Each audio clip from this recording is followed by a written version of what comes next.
Bienvenidos a esta primera unidad del seminario de habilidades para profesionales en una nueva normalidad.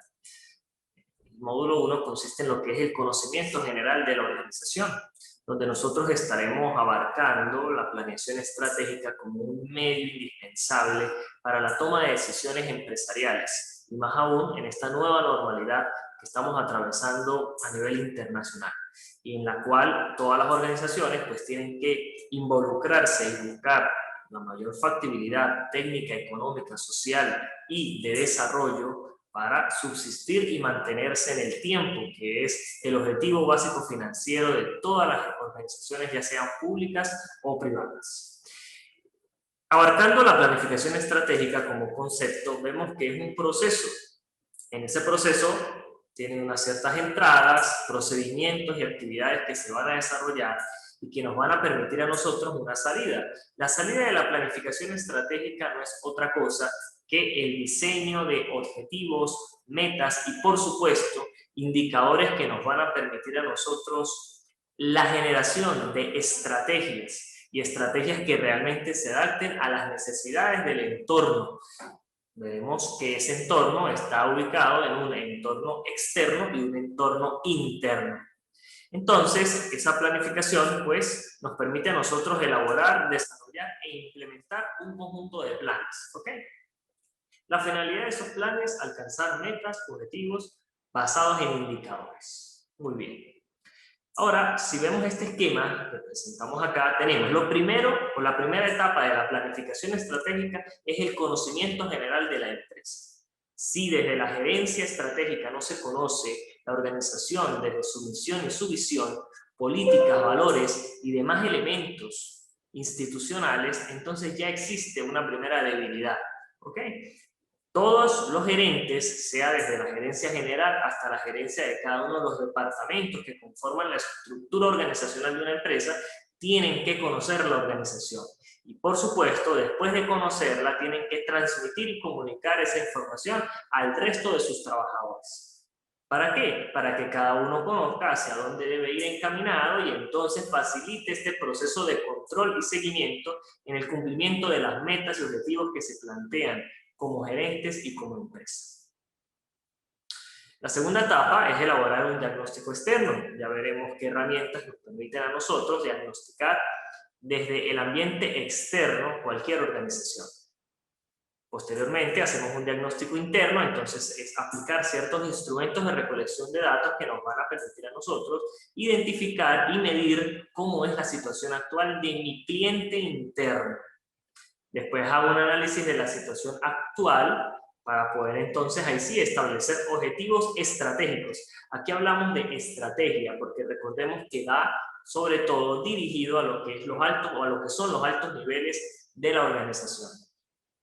Esto nos permite a nosotros formular estrategias, definición de tácticas y veremos la diferencia entre una táctica y una estrategia. Son cosas distintas y se encaminan desde diferentes puntos de vista, pero claro, ambas son necesarias para el desarrollo y buen desenvolvimiento de los objetivos empresariales.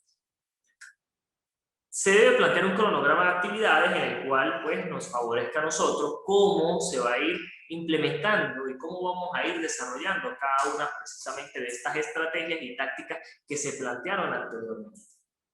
Y por supuesto, al final tenemos que tener un control y evaluación, etapa fundamental en todo proceso administrativo. Es por ello entonces que aquí aparecen los indicadores de gestión, pero esos indicadores de gestión tienen que ir orientados a la parte estratégica de la empresa. Visión y misión. Es importante en el conocimiento general de la empresa que ustedes sepan definir una visión declarada y una misión declarada. Muchas organizaciones manejan una misión y una visión, lo tienen, pero realmente no son parte de su filosofía organizacional. Y al hablar de filosofía organizacional es porque realmente todos lo conocen, lo manejan y van encaminados al cumplimiento de esa visión, que es básicamente lo que se genera a futuro. Entonces recordemos que una visión no es otra cosa que una concepción de aspiraciones o valores fundamentales que debe tener la organización. Pero lo más importante es la forma en cómo se redacta esa visión. Y es aquí donde nos muestra esos catalizadores importantes que debe tener la redacción de la visión para que realmente se adapte a las necesidades del entorno, y no solamente externo, sino interno, que es lo más importante allí. Entonces, lo primero, una visión declarada tiene que ser breve.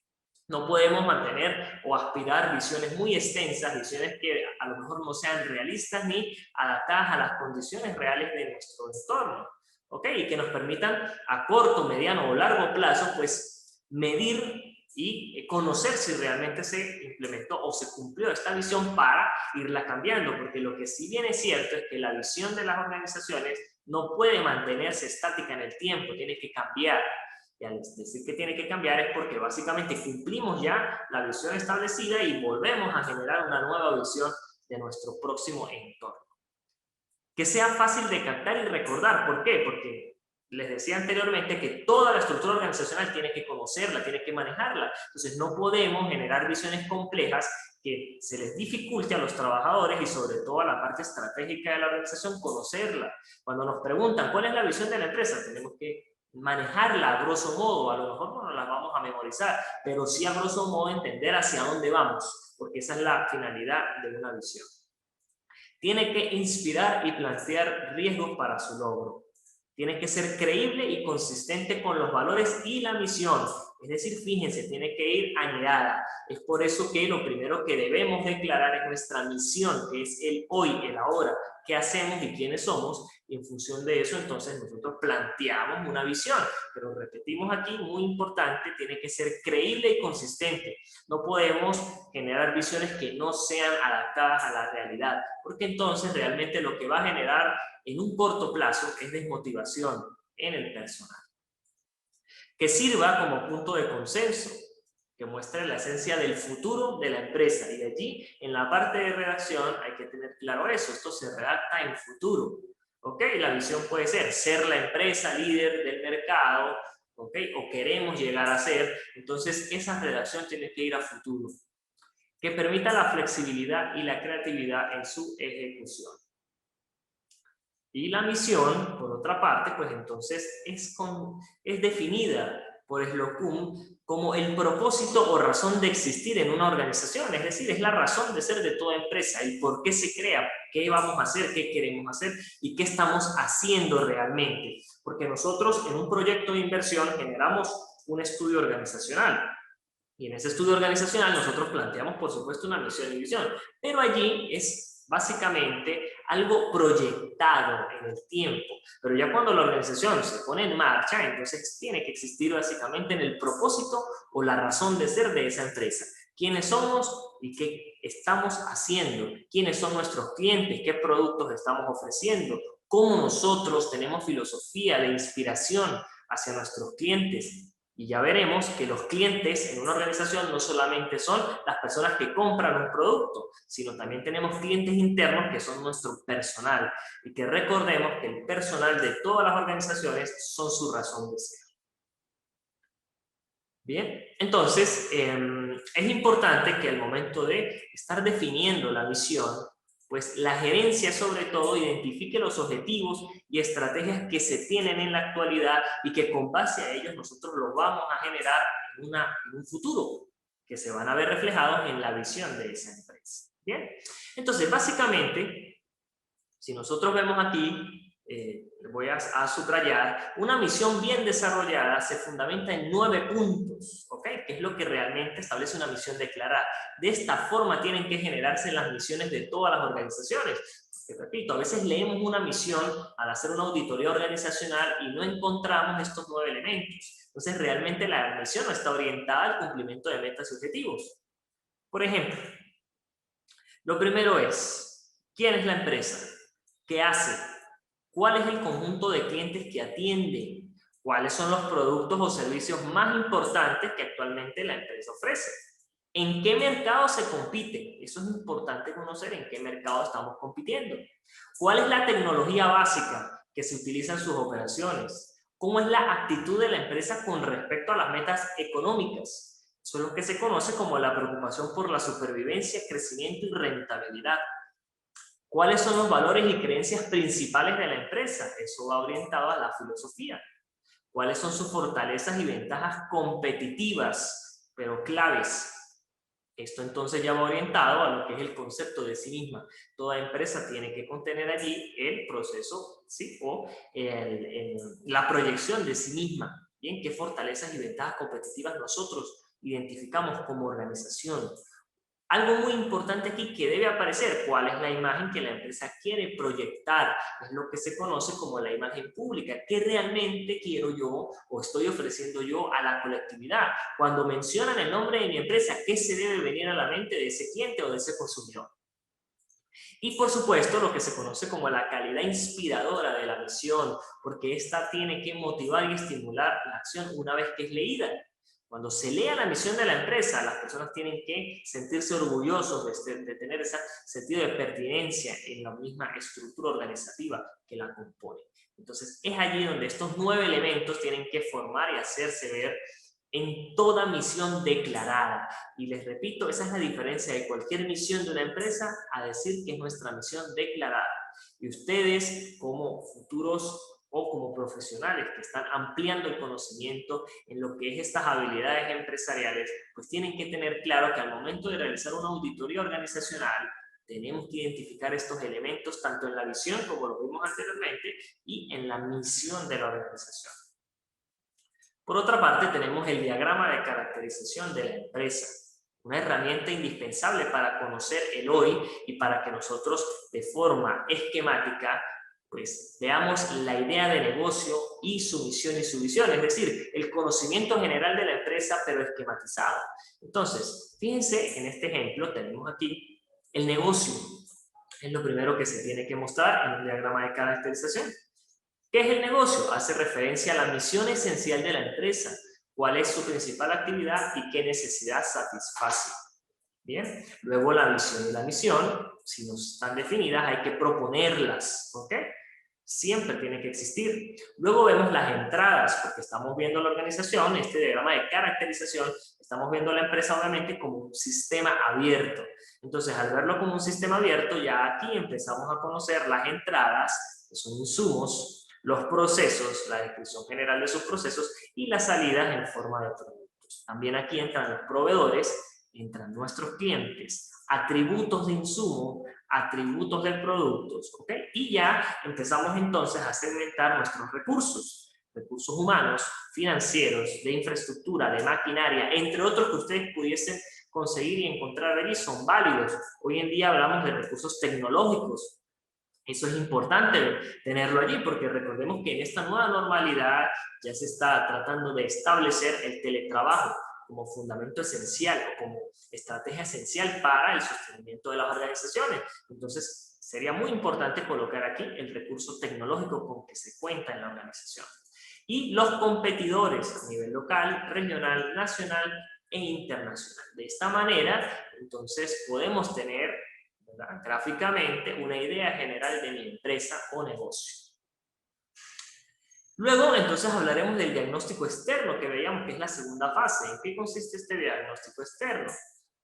Thomson nos dice que todas las organizaciones funcionan en un macroambiente. Eso es inevitable. Todas las empresas tienen un entorno en el que se están desarrollando, en el que se están desenvolviendo. Ese entorno, como veíamos, puede ser externo o interno. Pero por supuesto, dice, el cual está formado en una gran medida por lo que son aspectos económicos, aspectos demográficos, valores sociales, estilo de vida, legislación, aspectos legales, jurídicos, regulaciones gubernamentales, factores tecnológicos. Y todo esto es lo que se conoce como el diagnóstico externo. Es aquel entorno que nosotros no podemos controlar. La globalización es muy positiva para ciertas organizaciones, pero para muchas ha sido negativa porque han quedado detenidas en el proceso y entonces no han podido sobrevivir ante ese gran proceso de globalización que sufren pues todos los países y con ellos todas las empresas que se involucran dentro de cada país. Entonces, sobre todo estos procesos de globalización no se controlan, pero tenemos que saberlos manejar como gerentes, como aspectos indispensables en los entornos estratégicos de una empresa determinada. Entonces nos dice que para realizar este diagnóstico externo debemos definir la matriz de evaluación del factor externo. el cual se alimenta de pequeños análisis previos, como por ejemplo lo que se conoce como las 5 fuerzas de Porter y el nivel atractivo de la industria. También podemos aplicar el estudio de los factores macroambientales, ¿okay?, que van a afectar ya sea de forma positiva o negativa a nuestra empresa. Entonces vamos a conocer esa herramienta que es las fuerzas de Porter. Bien, ¿en qué consisten las fuerzas de Porter? Dice, pues, según Francés, una industria consiste en un grupo de empresas, porque ahí es donde esto es lo que nosotros vamos a estudiar, la industria en la que estamos involucrados como organización. Entonces, esa industria consiste en un grupo de empresas que pueden ser pequeñas, medianas, grandes, no importa la tipología de la empresa, lo importante es conocer en qué industria nos estamos desarrollando. Entonces, es importante que esas empresas entre sí tengan productos o servicios similares en el mercado.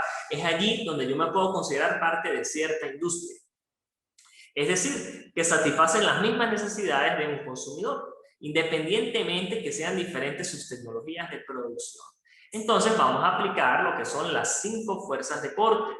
¿Qué nos permite Porter? Conocer el nivel atractivo de esa industria. ¿Qué tan atractiva es la industria en donde yo voy a incursionar, ya sea como proyecto, o donde estoy incursionando si estoy haciendo una auditoría general estratégica de una empresa en particular? Entonces, esas fuerzas las tenemos aquí, están en estos rectángulos en morado. La primera se conoce como la entrada de nuevos competidores, esa es una de las fuerzas de Porter.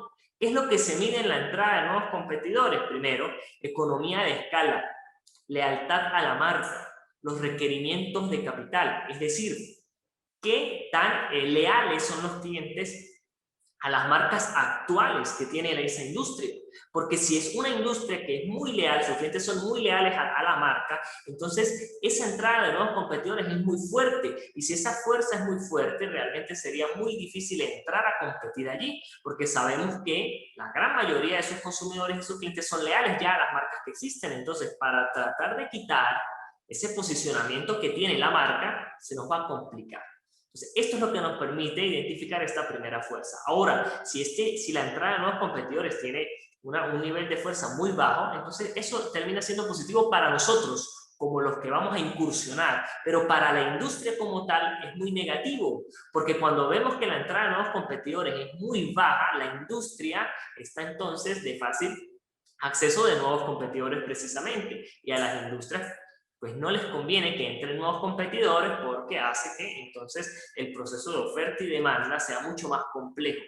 Bien, tenemos lo que son los accesos a los canales de distribución, regulaciones gubernamentales, cambios por parte del consumidor y las desventajas en los costos independientemente del tamaño. Otra de las fuerzas de Porter es el poder de negociación de los proveedores. ¿Qué tan fuerte es el poder de negociación de los proveedores en esa industria? Entonces, primero, concentración de los proveedores. Si nosotros tenemos alta concentración, es decir, hay muchos proveedores en esa industria, eso es muy positivo para nosotros porque precisamente podemos jugar con ese mismo intercambio oferta-demanda. Pero si la concentración de proveedores es muy baja, entonces es una industria dependiente, ¿sí?, hacia lo que son los proveedores, y eso nos puede perjudicar porque el precio que ellos dispongan es el que tenemos que ajustarnos y con base a eso estructurar todos nuestros costos. Entonces, eso es importante medirlo aquí en este poder de negociación de los proveedores. Posibilidad de integración vertical hacia abajo, existencia de materia prima e insumos sustitutos. ¿Ok? Y aquí es algo, uno de los factores en el aspecto de la mercadotecnia que se trabaja como son los productos sustitutos. Pero esa materia prima e insumos sustitutos son cosas distintas que se manejan desde el punto de vista que a veces pueden afectar nuestra calidad. Entonces, si existe materia prima e insumos sustitutos, tendríamos que estudiar claramente allí si nos conviene y si esto es positivo para la industria o no, porque si son productos sustitutos de muy baja calidad, entonces eso puede perjudicar a la industria a largo plazo. Tenemos otra de las fuerzas que son el poder de negociación ahora de los clientes. Entonces, en este poder de negociación de los clientes vemos la concentración del cliente. Sí, más o menos la estimación de una demanda en esta industria. Posibilidad de integración ahora vertical hacia arriba. Volumen de compra. Es decir, podemos tener demanda, pero ¿qué se proyecta de esa demanda? ¿Será que se incrementará en el tiempo? ¿Se va a mantener estable o va a disminuir? Tenemos el costo de intercambio del cliente, la influencia del cliente en el consumidor final. Y esto entonces hace que nosotros podamos medir qué tan alto, qué tan bajo es el poder de negociación de los clientes. Vemos ahora lo que es la amenaza de productos sustitutos. Les decía, son cosas distintas a lo que son materia prima y somos sustitutos. La amenaza de los productos sustitutos es, nos hacemos la primera pregunta, ¿existe una posibilidad de un sustituto funcional? ¿Qué es un sustituto? Un producto que a lo mejor no tiene las mismas características, pero que satisface las mismas necesidades. Por ejemplo, tenemos algunas bebidas o jugos naturales y tenemos el agua mineral. ¿Okay? Son productos que en su consistencia, procesos de elaboración son distintos, pero a lo mejor van a satisfacer la misma necesidad, que puede ser la sed. Entonces, ¿qué facilidad tiene, verdad, de amenazarme a mí si estoy incursionando en la industria del agua mineral? ¿Qué poder tiene la amenaza de otros productos sustitutos que vienen a satisfacer esa misma necesidad? Entonces, es allí donde, les repito, me hago la pregunta. ¿Hay posibilidad de un sustituto funcional? La respuesta sería sí o no y en qué nivel. Luego, la disponibilidad de sustitutos a precios atractivos, eso también es importante. Podemos tener una amenaza de productos sustitutos, bien, pero resulta que esos productos sustitutos tienen precios mucho más altos que los que manejamos en nuestra industria. Entonces, eso termina siendo positivo, porque nosotros tenemos entonces un poder, ¿verdad?, de atraer a los clientes en función del costo. Y tenemos la tendencia de mercado a preferir sustitutos, también es importante, ¿verdad? Porque nosotros podemos manejar nuestro producto en la industria, pero si los clientes, ¿sí?, que se transforman en mercado prefieren a los sustitutos, entonces eso es muy negativo para mi industria porque la amenaza es muy alta, ¿ok? Y todo esto me permite a mí entonces clarificar la última fuerza de Porter, que se conoce como la rivalidad entre competidores actuales. Y es aquí entonces donde nosotros debemos cuantificar el número de competidores, ¿ok? Pero que se manejen en algo muy importante, en igualdad de volumen y capacidad. Es decir, ¿quiénes realmente compiten conmigo? Porque si yo estoy iniciándome en la industria y tengo una empresa muy pequeña, pues yo no puedo competir con las grandes organizaciones, porque ya realmente ellos, además de tener tiempo en el mercado, están constituidos, están establecidos, manejan cierto número de máquinas, de capacidad instalada, de capacidad proyectada, que nosotros como nuevos incursionistas de esta industria no podemos esperar igualarlos. Entonces, por eso yo al medirme la rivalidad entre competidores tengo que saber cuáles son las capacidades en volumen y en cuantificación de máquinas y recursos para competir con ellos, ¿ok? El incremento de la demanda, el costo de cambio del cliente, las barreras de ingreso y salida, es decir, qué tan fácil es entrar a competir o qué tan difícil es retirarme de esa industria. Y la diversificación de competidores, ¿qué significa? A veces el competidor pues tiene un producto similar, pero se diversifica en el mercado. Entonces realmente él compite conmigo en un producto, pero tiene una diversidad de otros productos con los cuales a lo mejor indirectamente está compitiendo conmigo. Entonces eso es lo que yo tengo que identificar en esta fuerza, como lo es la rivalidad entre competidores actuales. Vemos entonces aquí que dice, para su evaluación se estudiará para cada variable de cada fuerza si estas son altas o bajas y cómo afecta eso positiva o negativamente a la industria a la cual pertenecemos. ¿Ok? Veamos entonces ahora en qué consiste este nivel de atractivo de la industria.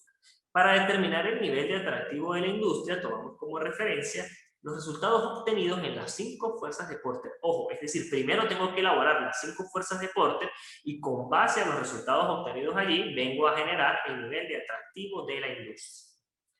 Es esta simple tabla que me dice a mí, nivel de intensidad, nivel de impacto y el nivel de atractivo. Y fíjense que me explica que se contabiliza el número de fuerzas positivas en el análisis, ¿ok? Entonces tenemos un nivel de intensidad muy fuerte, un nivel de impacto muy negativo y podemos tener, por ejemplo, un nivel de atractivo como que no es atractiva, es muy poco atractiva, medianamente atractiva, atractiva o muy atractiva. Bien. Después encontramos la matriz de evaluación de factores externos. Es allí donde nosotros generamos factores externos claves. Es importante porque no podemos manejar allí cualquier factor. ¿Y cuáles de estos factores pueden ser claves en nosotros? Para eso hicimos las fuerzas de Porter. Desde estas fuerzas de Porter nosotros podemos tomar, ¿verdad?, factores claves que observemos aquí y traérnoslos a nuestra matriz de evaluación del factor externo. La ponderación la vamos a otorgar nosotros en función de la importancia y relevancia que veamos entre cada uno de esos factores. Lo que sí bien es cierto es que la sumatoria de todas esas ponderaciones debe ser un 100%. La calificación del mismo modo nosotros la vamos a obtener, pero ¿de acuerdo a qué? A estas estratificaciones que ya están establecidas para una matriz de factor externo, donde vemos que la calificación tiene que ir del 1 al 4, ¿ok? ¿Y cómo vamos a hacer esta calificación? Me pregunto. 1, si es una amenaza mayor. 2, si es una amenaza menor. 3, si es una oportunidad menor. Y 4, si es una oportunidad mayor. Ahí es donde vamos a colocar nuestra calificación. Luego hacemos un total ponderado, que no es otra cosa que multiplicar la ponderación por la calificación y de esa manera tenemos un total ponderado. ¿Okay? Y el resultado ponderado total pues es la sumatoria de todos los totales ponderados y de esa manera nosotros podemos entonces cuantificar. Si me da muy cercano a 3, pues sabemos que tenemos oportunidades, o en la gran mayoría de esos factores nos generan oportunidades menores. Si eso nos da muy cercano a 1 o 1, entonces sabemos que desde los factores externos nos están generando amenazas muy graves a nuestra industria y a nuestro entorno, por supuesto. Entonces es allí donde tenemos que ya dar un resultado inicial de qué está ocurriendo con el entorno, sobre todo el entorno desde la parte del macroentorno y los macro variables, macro factores que se están involucrando allí para empezar a tomar decisiones. ¿Ok? Y por último veremos entonces el índice de percepción del cliente. En el índice de percepción del cliente vemos que este indicador nos permite medir el nivel de satisfacción de los clientes internos, como por ejemplo el personal de la organización y los externos. Repito nuevamente, cuando nos hablen de clientes desde los aspectos estratégicos, tenemos que conocer que hay dos tipos de clientes, internos y externos. Los internos son las personas, es decir, el talento humano que se involucra en la empresa, y los externos ya vienen a ser proveedores y clientes propiamente, ¿ok? Entonces veamos más o menos en este esquema los factores relevantes del cliente para el cálculo de este IPC, que es el índice de percepción del cliente externo. En este caso, fíjense que al IPC le agregamos una E para identificar que es externo.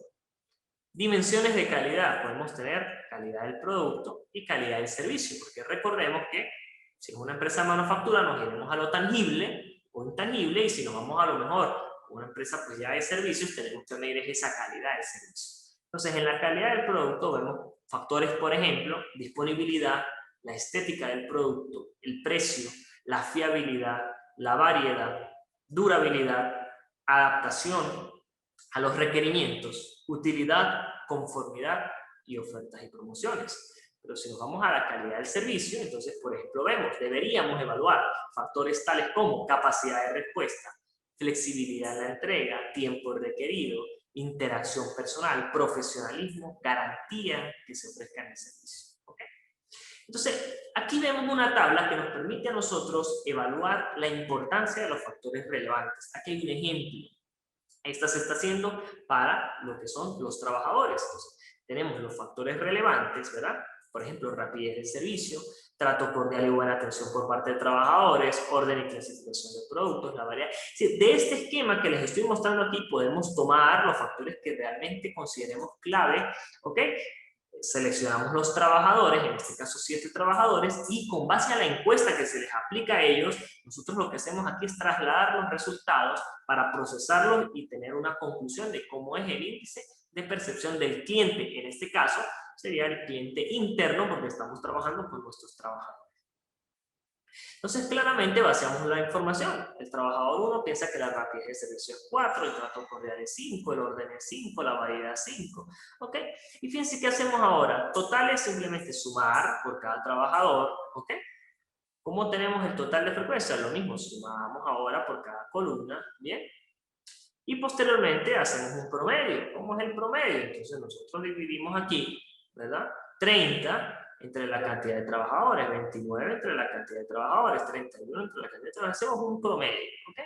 Y por último, podemos determinar lo que es nuestra ponderación porcentual, que cuánto representa entonces porcentualmente cada uno de estos factores para que sumen el 100%. Fíjense aquí entonces que nosotros tenemos un promedio total que es 25,86. Entonces, estos 4,29, ¿cuánto representan de 25,86?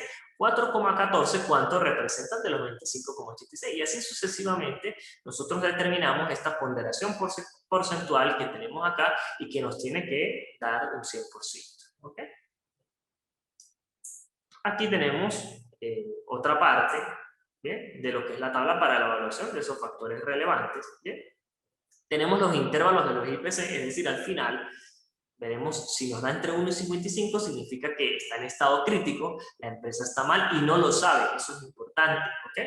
Si nos da entre 56 y 75, es estable, significa que la empresa está mal, pero sabe, conoce que tiene que mejorar. Si está entre 76 y 90, entonces es diferenciador, la empresa está bien, pero podemos mejorar. Y si nos da entre 91 y 100, entonces ya tenemos una ventaja competitiva. Y es aquí donde tenemos que aprovechar esos recursos, porque va a representar un elemento diferenciador y la empresa sabe y tiene que conocer que posee esa ventaja competitiva.